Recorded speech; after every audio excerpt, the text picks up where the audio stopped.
வாங்க இன்றைக்கி garlic cheese bread sandwich சூப்பராக செய்யலாம். இதுக்கு வந்து 6 ஸ்லைஸ் ப்ரெட் எடுத்துக்கிட்டேன். 2 க்யூப் பட்டர் எடுத்திருக்கேன். சீஸ் வந்து ஒரு கொஞ்சமாக எடுத்திருக்கேன். உங்களுக்கு தேவையான அளவு எடுத்துக்கோங்க. கேரட் ஒன்று துருவி வச்சுருக்கேன். கேப்சிகம் பாதி கட் பண்ணி வச்சுருக்கேன். தக்காளி ஒன்று சின்னது கட் பண்ணி வச்சுருக்கேன். பூண்டு கொஞ்சமாக கட் பண்ணி வச்சுருக்கேன் பொடியாக. கொஞ்சமாக கொத்தமல்லி எடுத்துக்கிட்டேன். பாருங்கள், தோசை தவா அடுப்பில் வச்சு 1 க்யூப் பட்டர் போட்டு அதில் வந்து கார்லிக்கை நல்லா ஃப்ரை பண்ணிக்கோங்க.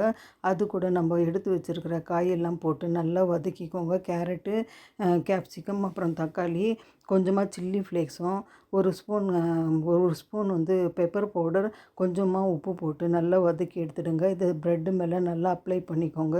அதே தோசை தவாவில் இன்னொரு க்யூப் பட்டர் போட்டு நல்லா மெல்ட் பண்ணிக்கோங்க. ஸ்லோ ஃபயர் வச்சு பாருங்கள், குக் பண்ணி 2 சைடும் திருப்பி போட்டு எடுத்து அது மேலே சீஸ் வச்சுட்டு கொஞ்சம் நேரம் மூடி போட்டு மூடி வச்சுடுங்க. ஒரு 10 நிமிஷம். நீங்கள் 10 நிமிஷம் கழித்து நீங்கள் எடுத்திங்கன்னா சூப்பரான garlic cheese bread sandwich ready.